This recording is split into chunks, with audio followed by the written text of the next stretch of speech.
نحمده ونصلي على رسوله الكريم اما بعد فاعوذ باللہ من الشیطان الرجیم بسم اللہ الرحمن الرحیم۔ رسول کریم صلی اللہ علیہ وسلم کا ارشاد گرامی ہے کہ آپ راستوں میں بیٹھنے سے بچا کرو۔ صحابہ کرام نے سوال کیا، اللہ کے پیارے پیغمبر صلی اللہ علیہ وسلم، ہمارے لیے تو بہت لازم ہے کہ ہمیں راستوں میں بیٹھنا پڑتا ہے۔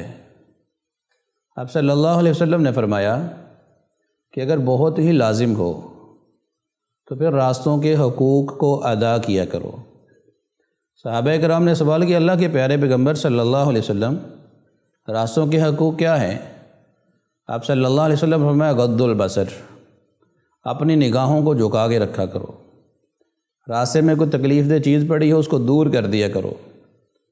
آپ کو کوئی سلام کہے اس کے سلام کا جواب دیا کرو۔ نیکی کا حکم دیا کرو اور برائی سے منع کیا کرو۔ اس قدر پیارا دین ہے کہ جس دین کے اندر ہمیں راستوں کے حقوق کے بارے میں بھی بتلایا جا رہا ہے کہ یہ عام راستے گزرگاہ یہ معاشرے کی ملکیت ہے۔ اس میں کسی بھی انسان کے لیے یہ جائز نہیں ہے کہ وہ ان راستوں کا غلط استعمال کرے۔ اور آپ جانتے ہیں کہ آج کل ہمارے معاشرے کے اندر یہ ہمارے شاہراہوں کا استعمال کس قدر غلط انداز میں کیا جاتا ہے۔ ہم لوگ کسی ایونٹ کے لیے ہم راستوں کو بند کر لیتے ہیں، شادی کے لیے راستوں کو بند کر دیا جاتا ہے۔ لوگوں کو کس قدر تکلیف کا سامنا کرنا پڑتا ہے۔ ہمارے نوجوان سڑکوں کے اوپر کرکٹ کھیلنے کے لیے راستوں کو بند کر دیتے ہیں، جس سے عام گزرنے والا مسافر کس قدر تکلیف کو محسوس کرتا ہے۔ آپ صلی اللہ علیہ وسلم نے منع فرمایا۔ ایک حدیث میں آپ نے فرمایا ہے کہ تم کوشش کیا کرو گھروں کے اندر رہا کرو۔ تو اگر راستوں میں بیٹھنا ہی پڑے تو آپ نے فرمایا کہ راستے کا حق ادا کرنا چاہیے۔ اور اس میں سب سے اہم بات کہ انسان اپنی نگاہ کے اندر شرم و حیا کو پیدا کر لے، کیونکہ خواتین کو راستوں سے گزرنا پڑتا ہے۔ تو جب خواتین گزریں تو تمہاری نگاہیں ان کی نگاہوں کے ساتھ ٹکرانی نہیں چاہیے۔